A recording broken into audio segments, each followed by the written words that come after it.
नमस्कार दोस्तों, बिकाऊ एनर्जी वर्ल्ड से मैं हूं सरब जी। आज की इस वीडियो में हम बात करेंगे जो अक्सर लोग मुझसे भी पूछते हैं कि क्या हमारी मृत्यु का समय निर्धारित है। क्या हमारे साथ जो सुख दुख अच्छा बुरा हो रहा है यह सब भगवान करता है। और ज़्यादातर लोगों का मानना यही है कि यह सब भगवान करता है। आपने सुना होगा कि जब किसी के साथ बुरा हुआ तो लोग कहते हैं चलो भगवान की मर्जी थी, जैसी भगवान की मर्जी। अब एक इंसान ने सुसाइड कर लिया तो वहां भी लोग बोलते हैं चलो भगवान की जैसी मर्जी। अब इस चीज को समझना बहुत जरूरी है, तो पहले इसी पे बात करते हैं। फॉर एग्जाम्पल, एक ही समय में दो बच्चों ने अलग अलग फैमिलीज में, अलग अलग घरों में जन्म लिया। एक बच्चे ने एक बहुत ही अमीर घर में जन्म लिया और दूसरे बच्चे ने एक बहुत ही गरीब घर में जन्म लिया। अब बहुत से लोग ये कहते हैं और आपने सुना होगा, आपने पढ़ा होगा कि भगवान जो है वो निर्वैर है, यानी कि उसको किसी से कोई बैर नहीं है, किसी में कोई भेदभाव नहीं करता भगवान। अगर ये बात सच है कि भगवान किसी में भेदभाव नहीं करता, किसी में कोई तोल मोल नहीं करता, तो जब इन दो बच्चों का जन्म हुआ तो भगवान ने यहां भेदभाव क्यों किया कि एक बच्चे को बहुत अमीर घर में पैदा कर दिया और दूसरी बच्चे को एक बहुत ही गरीब घर में पैदा कर दिया। तो भगवान ने यहां भेदभाव क्यों किया अगर यह सब भगवान कर रहा है तो? क्योंकि अब जो बच्चा पैदा हुआ है, जो एक दिन का है, अब एक दिन में तो उसने कोई ऐसा कर्म भी नहीं कर लिया प्रेजेंट लाइफ में, यानी कि इस प्रेजेंट में एक दिन में उसने कुछ ऐसा कर्म भी नहीं कर दिया। तो फिर अगर यह सब भगवान कर रहा है तो भगवान ने उन दो बच्चों को अलग अलग जगह पर जन्म क्यों दिया, क्यों भेजा? एक को बहुत गरीब और एक को अमीर, क्यों भेदभाव किया भगवान ने यहां, अगर यह सब भगवान ही कर रहा है? लेकिन यहां बात समझने वाली है कि ये सब भगवान नहीं कर रहा। यहां बात समझने के लिए, इस बात को समझने के लिए आपको सबसे पहले समझना पड़ेगा कर्मास को। आपको जानना पड़ेगा लॉ ऑफ कर्मास को, क्योंकि उन बच्चों का जो जन्म हुआ है अमीर या गरीब घर में, वो उनके कर्मास के अकॉर्डिंग हुआ है, ना कि भगवान के कहने पर या करने पर। यहां ये कर्मों का जो सिस्टम है इसको समझना बहुत जरूरी है। हर इंसान अपने कर्म करता है और कर्मों के हिसाब से ही उससे दोबारा जन्म मिलता है, अच्छे या बुरे परिवार में। ठीक है। अब इसमें तीन तरह के कर्म आपके सामने हैं। तीन तरह के कर्म। एक संचित कर्म, यानी कि वो कर्म जो आपने पिछले जन्मों में किए, उन्हें हम कहते हैं संचित कर्म। आज से पहले जितने जन्म लिए उन कर्मों को, जो कर्म वहां आपने किए अच्छे या बुरे, उन्हें हम कहते हैं संचित कर्म। और दूसरा है आज जो आप अब इस जन्म में कर रहे हैं जो काम, उसे हम कहते हैं प्रारब्ध कर्म, जो आप इस प्रेजेंट लाइफ में कर रहे हैं। और तीसरा जो है वो है आगामी कर्म।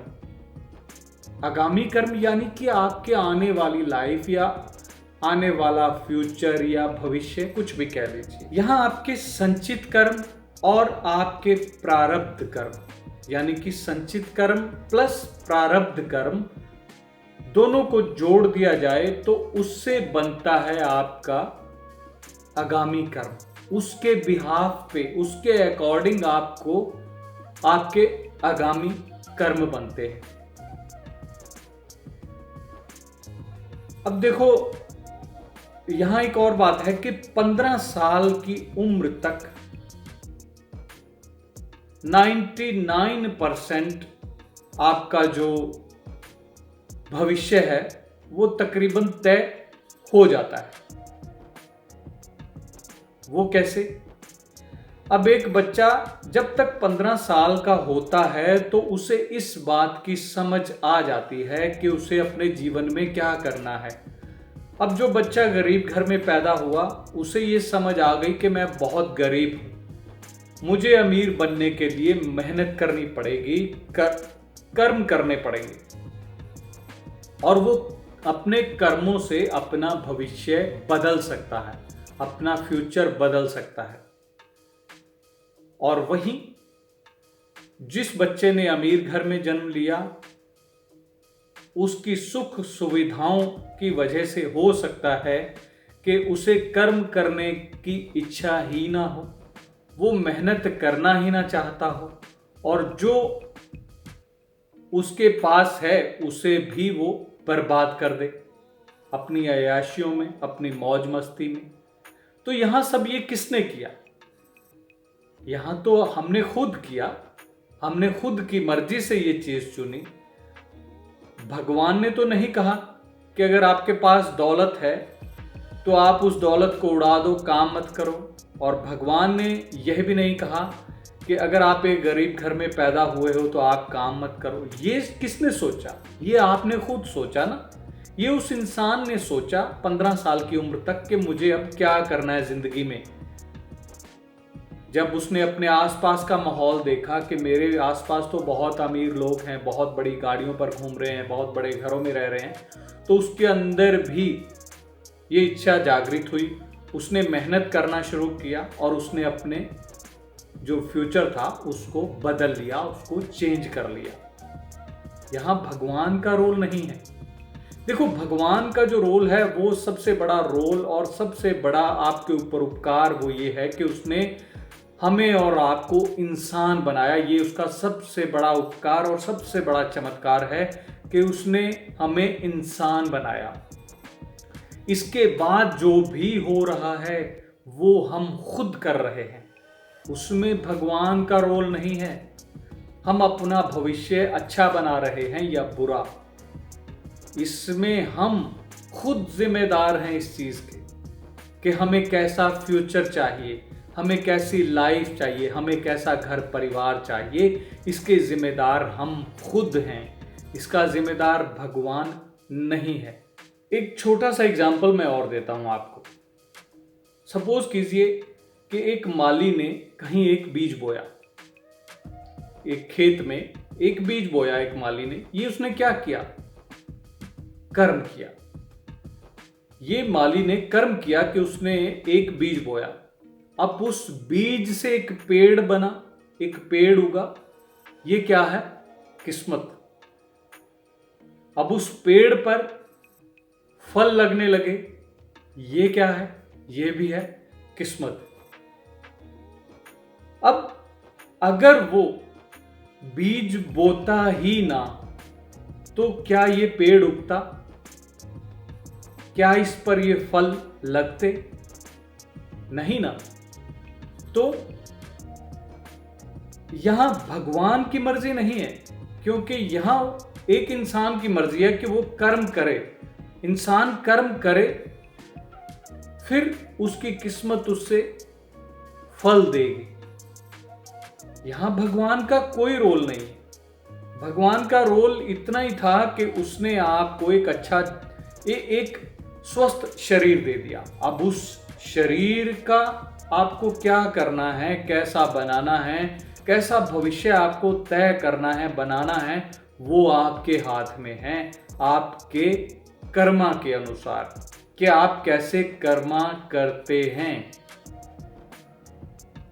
अच्छे कर्म करेंगे तो बहुत अच्छा भविष्य होगा, अच्छी लाइफ मिलेगी, नेक्स्ट बर्थ भी होगा, बहुत अच्छा होगा।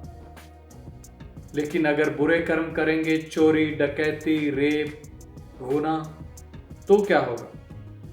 तो अगली लाइफ में बहुत बुरा एक जीवन मिलेगा, बीमारियां मिलेंगी, मतलब हर तकलीफ आपको मिलेगी। इसलिए ये डिपेंड करता है आप पर, ना कि भगवान पर।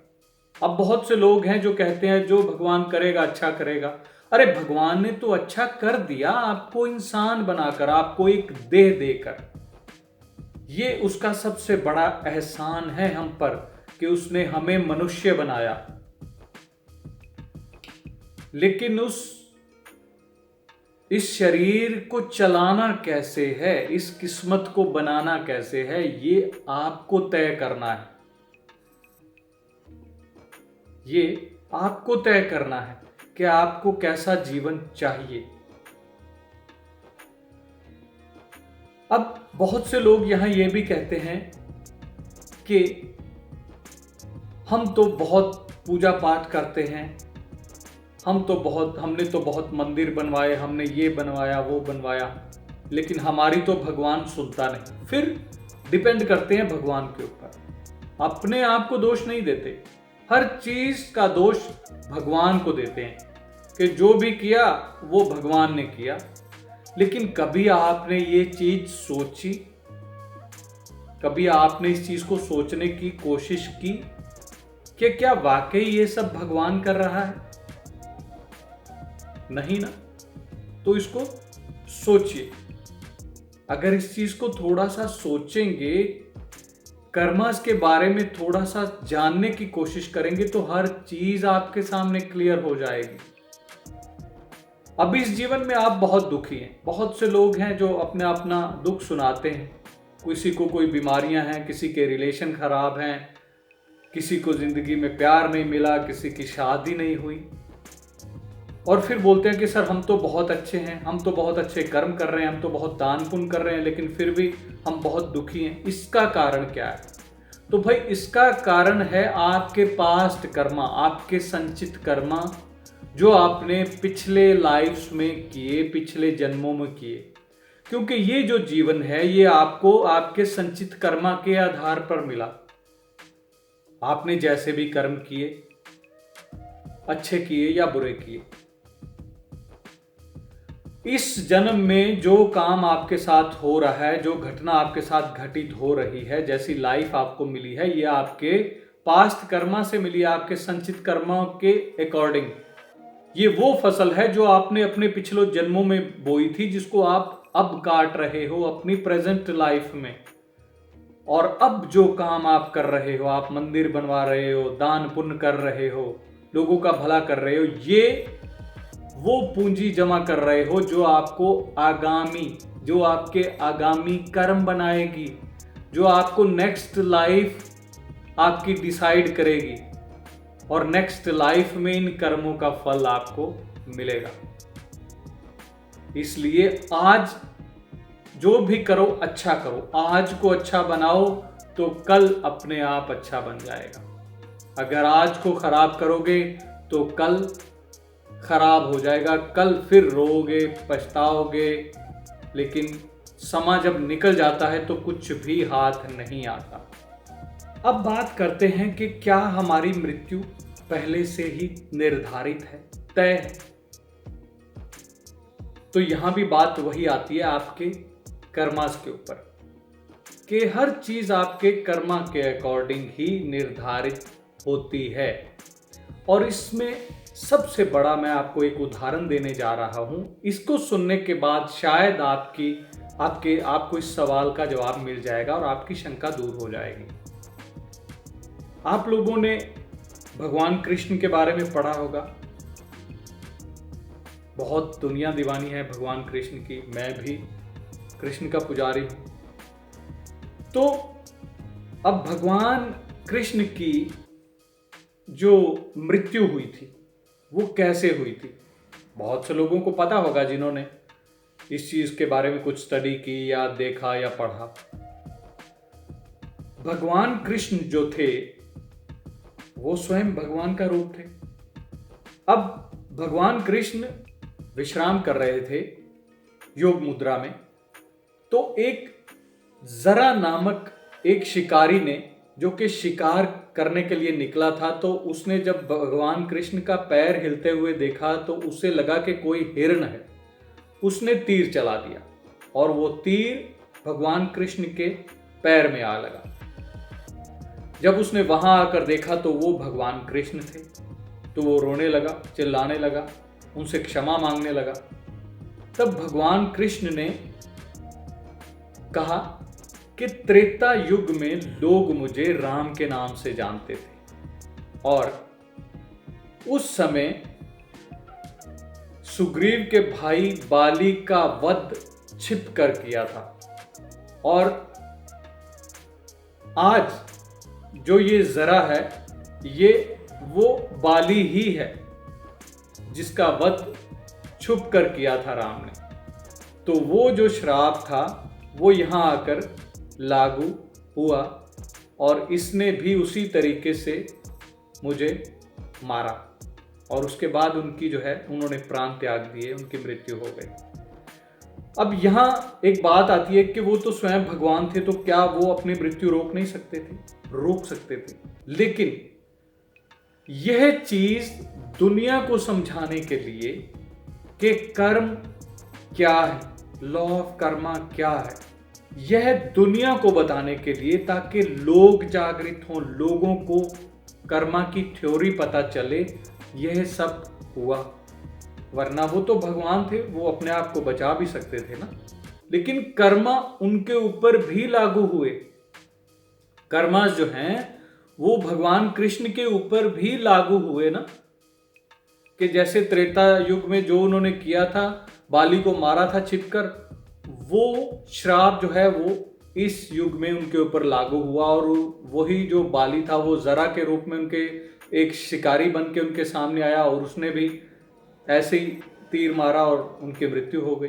तो यहाँ बहुत ही बात स्पष्ट रूप से आपके सामने आ जाती है कि कर्मा जो है वो देवी देवताओं पर भी लागू होते हैं, और फिर हम और आप तो एक बहुत ही नॉर्मल इंसान हैं।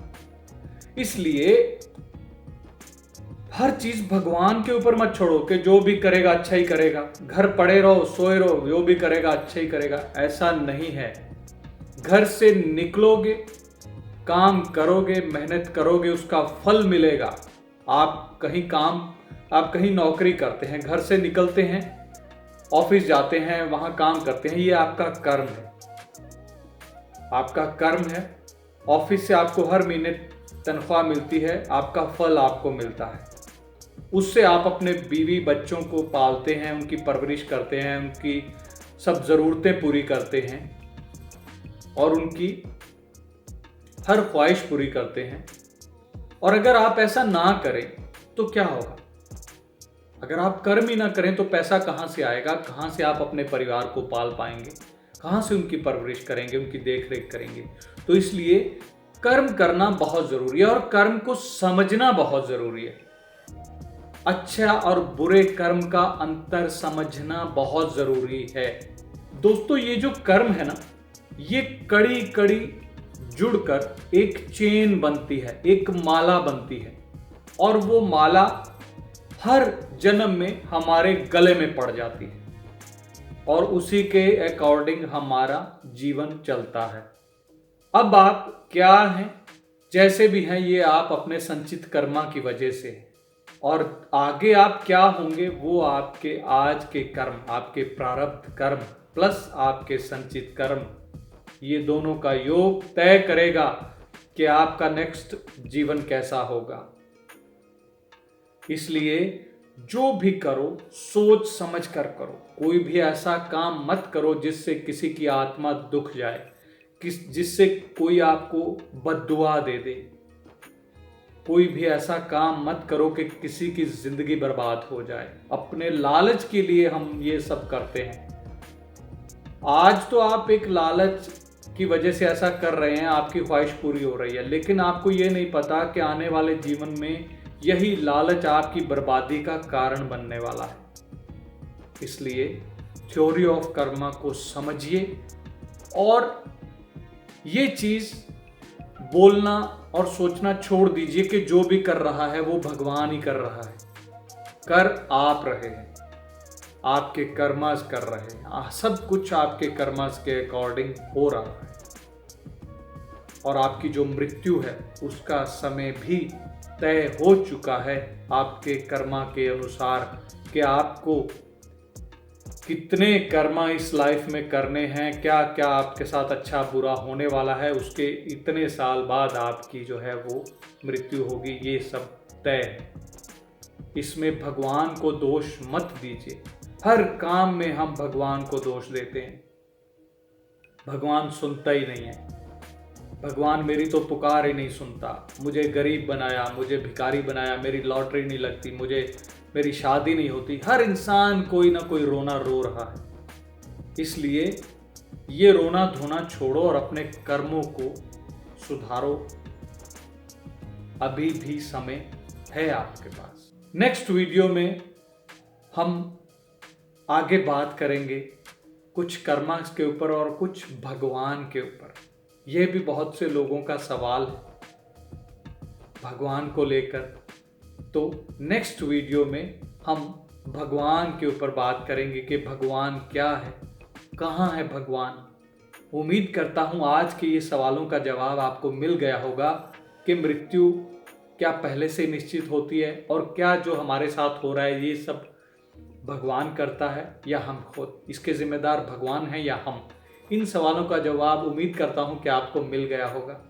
अगर फिर भी कोई डाउट हो तो कमेंट बॉक्स में लिखिए, कोशिश करूंगा आपके डाउट क्लियर करने की। और इंतज़ार कीजिए नेक्स्ट वीडियो का, क्योंकि नेक्स्ट वीडियो बहुत ही ख़ास होने वाला है। इसलिए नेक्स्ट वीडियो का इंतज़ार कीजिए और उसे ज़रूर देखिए। और अगर आज का ये वीडियो अच्छा लगा तो इसे अपने दोस्तों में, रिश्तेदारों में शेयर कीजिए। मिलेंगे फिर एक नई वीडियो में एक नए टॉपिक के साथ। तब तक के लिए खुश रहिए और खुशियाँ बांटिए। नमस्कार।